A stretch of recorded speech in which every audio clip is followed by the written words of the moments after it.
यदि आपको लगता है कि जो बाइडेन के वर्तमान रुख के बाद चीन को वैश्विक पटल पर वर्चस्व जमाने से कोई नहीं रोक पाएगा, तो जरा ठहरिए। अमेरिका के पीछे हटने के बाद अब भारत ने चीन के विरुद्ध मोर्चा संभाल लिया है। जून 2020 में जिन 59 ऐप्स को भारत ने आंशिक तौर पर प्रतिबंधित किया था, अब उसे भारत ने स्थायी कर दिया है।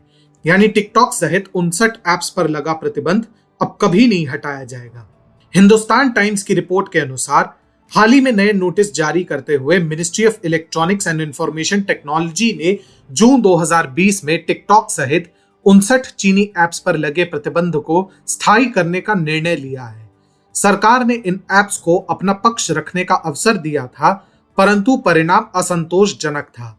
बता दें कि जून में चीन की बढ़ती दखलंदाजी के बीच गलवान घाटी में चीन ने भारत पर 15 जून 2020 को घात लगाकर हमला किया था। इस हमले का जहां सैनिकों ने मुंह तोड़ जवाब दिया, वहीं केंद्र सरकार ने आर्थिक मोर्चे पर भी चीन को झटका देने के लिए 59 चीनी ऐप्स पर 29 जून को प्रतिबंध लगाया, जिसमें टिकटॉक, शेयरिट, यूसी ब्राउजर जैसे ऐप्स शामिल थे। तत्पश्चात वीचैट, अली एक्सप्रेस और पबजी के एंड्रॉयड वर्जन जैसे 250 से अधिक चीनी ऐप्स पर ताबड़तोड़ प्रतिबंध लगाया गया। इसके पीछे सरकार ने स्पष्ट किया है कि इन ऐप्स से देश की सुरक्षा और राष्ट्रीय अखंडता को खतरा था, जिसके चलते यह निर्णय लेना पड़ा था। सरकार ने इन सभी कंपनियों और उनके लीगल प्रतिनिधियों को अवसर दिया कि वे इस प्रतिबंध के विरुद्ध अपने तर्क प्रस्तुत करें और सरकार के गाइडलाइंस के निर्देशानुसार चले, परंतु उन्हें संतोषजनक उत्तर नहीं मिला, जिसकी वजह से 59 ऐप्स पर लगा प्रतिबंध अब पूर्ण रूप से स्थायी हो चुका है। लेकिन इससे चीन को किस प्रकार से चुनौती मिलेगी?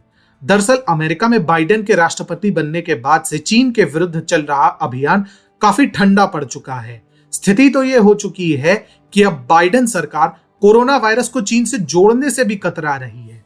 ऐसे में संदेश तो यही जाएगा कि चीन के तानाशाही रवैये को चुनौती देने वाला कोई नहीं है। लेकिन भारत ने पहले 20 जनवरी को नाकुला में चीनी पीएलए के हमले को नाकाम करके और फिर चीनी ऐप्स को स्थायी रूप से प्रतिबंधित करके स्पष्ट संदेश भेजा है कि यह खेल अभी खत्म नहीं हुआ है। इसके अलावा भारत की वैक्सीन कूटनीति ने भी चीन की नाक में दम कर रखा है।